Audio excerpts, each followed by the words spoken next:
ईद के मौके पर लोगों ने ईद की नमाज पढ़ी। लोगों में उत्साह काफ़ी चरम पर देखने को मिल रहा है। देश भर में ईद की धूम है, तो क्यों ना आज लोगों से ही जानते हैं ईद से जुड़े उनके कुछ पुराने किस्से। तो सर, जैसे आज ईद है तो किस तरह से आप ईद मनाएंगे आज? देखिए, ईद की तैयारियां चल रही हैं, बहुत अच्छे से पहले से प्रिपरेशन थी और बहुत अच्छा दिन जा रहा है। होप्स हो कि सबका अच्छा जाए। और क्योंकि पिछले 2 साल जो गुजरे हैं उसमें थोड़ी सी मुश्किलें ये भी रही हैं कि कोविड था, लॉकडाउन था, इकोनॉमिकली काफ़ी वीकनेस देखी गई, बहुत सारी सेक्शन ऐसी थी जो डूब गई। त्योहारों पर वो खुशियाँ जो भारत की संस्कृति, भारत की कला के साथ जुड़ी हुई थी, वो थोड़ा सा हम देख रहे थे कि थोड़ा टूटती हुई या कम होती दिखाई दे रही थी। लेकिन आहिस्ता आहिस्ता ही सही, जैसे जैसे हालात बेहतर हुए, बीमारियों ने पीछा छोड़ा, कोविड से बाहर निकले, तो वो पुरानी गहमा गहमी, वो पुरानी बाज़ारों में रौनकें, वो बहुत अच्छे तरीके से दोबारा। और सबसे अच्छी चीज़ कि मौसम भी थोड़ा सा साथ आहिस्ता आहिस्ता दे रहा है। जैसे जैसे अब पिछले दिनों बारिशें थी, आहिस्ता आहिस्ता गर्मी की तरफ जा रहे हैं। होप्स हो कि आने वाले दिनों में और भी चीज़ें बेहतर ईद को लेकर और ईद के बाद बाकी त्यौहार भी हैं तो उससे लेकर भी नजर आए हैं। ईद को एक खुशहाली का त्यौहार होता है, लोगों के मिलने जुलने का, एक एकत्रित होने का त्यौहार होता है। इसमें लोग जो गिले शिकवे सब खत्म हो जाने चाहिए, क्योंकि इससे बहुत सारी यादें जुड़ जाती हैं लोगों की। ईद मनाएंगे बस वही नमाज पढ़ेंगे और सेवइयाँ खाएंगे और एक दूसरे को मुबारकबाद देंगे। पहले मैं ईद की ईद उल फितर की सबको मुबारकबाद पेश करता हूँ। पूरे अहले इस्लाम को, पूरे मुल्क को, जो लोग हैं उन्हें ईद उल फितर की मुबारकबाद पेश करता हूँ। और जैसा आपने कहा है कि कैसे मनाएंगे, तो बिल्कुल उम्मीद है कि उस तरह से मनाएंगे कि हम अपनों को याद रखेंगे और साथ ही साथ उन लोगों को भी याद रखेंगे जो इस वक्त जो है काफ़ी मुश्किलात के शिकार जो हैं, क्योंकि महंगाई की वजह से उन्हें कहीं ना कहीं मुश्किलात हैं, या बेरोज़गार हैं, या कोई यतीम है, उनका भी ख्याल रखना है। तो हमें इस हिसाब से भी ईद मनानी है ताकि उन्हें भी इस खुशी के मौके पर वो खुशियाँ मिले जो हमें मिली है। मैम, हम तो सबसे पहले जो ईद की बात होती है, सुबह के टाइम नहा धो के पहले नमाज़ पढ़ते हैं, उसके बाद घूमने जाते हैं इधर उधर फ्रेंड्स के पास और अपने रिलेटिव के पास वगैरह। ईद बहुत खुशी का पर्व है और इसको बहुत धूमधाम से मनाया जाएगा, बशर्ते उस पर इस चीज़ का बेहद ख्याल रखें सारे लोग कि कहीं भी उपद्रव ना होने पाए। और चूँकि हर जगह पुलिस प्रशासन तैनात रहेगा, मौजूदा स्थिति को देखते हुए ऐसा नहीं होना चाहिए कि कहीं पे दंगा फसाद होने लग जाए या कुछ भी होने लग जाए, और ये ज़रूरी भी नहीं है। धर्म आस्था का मसला होता है तो उसे आस्था तक ही सीमित रखा जाए और खुशी के साथ ईद मनाई जाए। एक दूसरे के बीच में जो भेदभाव हैं उनको ख़त्म किया जाए। जो हमारी पुरानी दुश्मनियां हैं या नहीं भी हैं, तब भी स्वच्छ मन से एक दूसरे के गले लगाया जाए और अपने गिले शिकवे मिटाए जाएँ। और कोई किस्सा याद हो बचपन का कि किस तरह से बचपन में ईद मनाई जाती थी? बचपन का तो ये था कि जॉइंट फैमिली हुआ करती थी। आज के टाइम में वो चीज़ें देखने को मिलती नहीं है। लोग अपने परिवार में खुद में अंदर ही अंदर रहते हैं, फैमिली में बाहर नहीं। पहले ये था कि गांव के लोग, आपस के लोग सब एक साथ होते थे तो बहुत अच्छा लगता था। कि छोटे होते थे, दादी दादा भी होते थे, काफ़ी लोग होते थे, तो वो चीज़ अब देखने को नहीं मिलती। ये तो हमेशा है, मगर इस बार इतना खुशी थोड़ा कम रहेगी, मगर है ठीक है, जो भी अच्छी है, मतलब कोई सा दिक्कत नहीं है। खुशी कम क्यों रहेगी?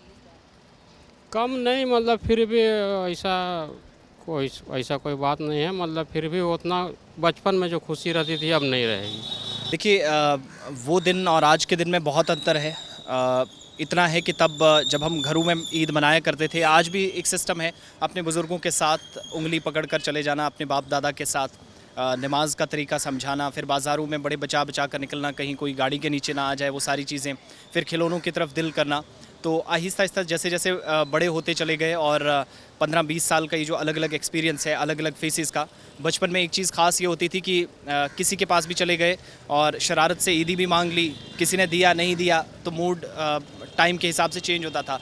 लेकिन जैसे जैसे बड़ा इंसान होता जाता, खुशियाँ कम नहीं होती, ये एक फैक्ट है, खुशियाँ कम नहीं होती, लेकिन ईद मनाने का अंदाज़ थोड़ा सा बदल जाता है एज़ कम्पेयर टू बचपन। किस्से तो बहुत हैं, बचपन के बहुत सारे किस्से हैं कि बचपन में किस तरह ईद मनाते थे। घर से निकलते थे, जब घर में माँ बाप या बड़े हमें ईदी देते थे तो दुकान पे जाते थे, पटाखे लाते थे, तो छोटी छोटी वो चीज़ें लाते थे जिससे हमें वो खुशी मिलती थी। वो खुश होते थे कि हम ये चीज़ लाएंगे और अपने जो छोटे छोटे बच्चे हमारे जो कज़न्स होते थे उनके साथ मिलाते। तो बड़ी ऐसी यादें हैं, बहुत ऐसी यादें हैं जो बचपन की है, और बचपन और आज में बहुत अंतर हैं कि बचपन में हम किस तरह ईद मनाते थे और किस तरह खुशियों में शामिल होते थे। पूरे मोहल्ले के लोग एक साथ, पूरे मोहल्ले के बच्चे एक साथ इस खुशी में शामिल होते थे। लेकिन उसमें और आज की इस ईद में बहुत ज़्यादा फ़र्क नज़र आ रहा है। मैम बचपन में तो मैं अपने पापा के साथ ईद मनाया करता था, उनके साथ घूमने जाया करता था, तो बहुत अच्छा लगता था जब पापा के साथ जाया करता था। अब तो पापा भी हमारे साथ नहीं रहते हैं, फ़िलहाल हम पापा से दूर ही हैं। मैं आपको बताऊं, बचपन का एक ऐसा किस्सा है कि शुरुआत में बहुत इंतज़ार रहता था कि पापा दिल्ली से आएंगे, हमारे लिए कपड़े लेकर आएंगे। तो जब वो कपड़े लेकर के आया करते थे तो कई बार तो हमारी उम्मीदों से ज़्यादा अच्छे होते थे कपड़े, कई बार कपड़े अच्छे नहीं होते थे, तो हम वहीं फैल जाया करते थे कि मतलब अब हमको ईद मनानी ही नहीं, आप मेरे अब्बू हो ही नहीं, आपने इतने अच्छे कपड़े, देखो वो फलाने के अब्बू इतने अच्छे कपड़े लेकर आए हैं, आप मेरे लिए नहीं लेकर आए। ये छोटे छोटे शिकवे होते थे। आज इस स्थिति में पहुंच गए हैं कि लगता है कि नहीं, अब अपने लिए बाद में ख़रीदेंगे, पहले पिता के लिए लिनन का कुर्ता ख़रीदना है। ये वाला भाव आ जाता है। बचपन था तब अब्बू अपने कंधों पे बिठा करके ईदगाह लेकर जाया करते थे, नमाज़ खुद पढ़ते थे, हम लोगों को पढ़ाया करते थे। हालांकि हम लोगों को नमाज़ पढ़ना क्या, जब सारे लोग नमाज़ पढ़ रहे होते थे तो किसी का कुर्ता खींच करके भाग जाया करते थे। किसी की चप्पल अगर किसी ने कहीं उतारी है तो उसकी उतार करके कहीं और रख देते थे। इवन तो कई बार ऐसा होता है कि हम अपनी चप्पलें छोड़ आते थे, दूसरे की चप्पलें पहन आते थे। इसमें सलमान खान वाला ऐसा कोई मसला नहीं है कि मतलब चप्पलें मस्जिद के बाहर से चोरी नहीं होती हैं, कोई ज़रूरतमंद उठा करके ले जाता था, लेकिन हम लोग शरारत में ऐसा क्या करते थे। तो ये हमारी कुछ खुशी की मीठी सी यादें हैं बचपन की, ईद से जुड़ी हुई। बाकी और हमारे व्यूअर्स को कुछ ईद पर मैसेज देना चाहोगे?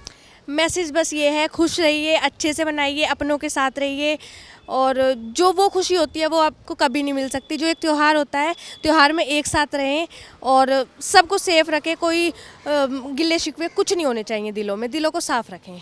देखिए, मैसेज सिर्फ ये है कि ईद का असली जो मतलब है वो है खुशी। और खुशी का मतलब ये नहीं कि सिर्फ आप अपनी खुशी, आपकी ईद, आपकी दिवाली, आपकी होली, आपके तमाम त्यौहार तभी अच्छे हैं जब आप दूसरी को खुशियों में शरीक होते हैं, उनके खुशी और गम में उनके साथ साथ होते हैं, उनके अच्छे और बुरे में उनके साथ होते हैं। और यही संदेश आज का भी है, इस दिन का, इस त्यौहार का। तो होप सो कि जो मैसेजेस हैं, जो आज के दिन का संदेश है, उस पर हम अमल भी करें। और साथ साथ उन लोगों का जो ज़रूरतमंद है, पिछले साल कई लोग ऐसे हमारे साथ थे जिनने ईद मनाई, बहुत सारे ऐसे परिवार थे जिनके 4-4, 5-5 लोग थे, लेकिन इस एक साल के बीत कुछ दुनिया से चले गए, कुछ दूर हैं। तो उन चीज़ों का ख्याल रखते हुए वो एक अच्छा और पॉजिटिव मैसेज आना चाहिए कि आप खुद पर जहाँ 50 रुपये खर्च कर रहे हैं तो साथ वाले भी ज़्यादा नहीं, कम से कम 25-30 उस पर भी खर्च हो। और अगर किसी को हाथों हाथ आप देते भी हैं तो इतना कम ना दें कि किसी का एक टाइम का खाना भी पूरा ना हो। तो जहाँ खुद खुश हैं, दूसरों को खुश रखेंगे, तभी ईद मनाने का और ये त्यौहार मनाने का आपका जो उद्देश्य है, जो मकसद है, वो पूरा हो सकता है। बिल्कुल, ईद के इस मुक़द्दस मौके पर मेरी तरफ से उन्हें ये मैसेज रहेगी कि जिस तरह आप इस खुशी के मौके पर खुशी में शामिल होंगे, उसी तरह से उन बच्चों को भी, उन यतीम बच्चों को भी, उनका भी ख़ास ख्याल रखें, उन मिस्कीनों, उन यतीमों, उन बेवाओं का भी ख़ास ख्याल रखें, ताकि वो भी इस खुशी में शामिल हो। और अगर आप उन्हें कोई मदद करना चाहते हैं तो ऐसी मदद करें कि वो भी अच्छी तरह से इस खुशी में शामिल हो।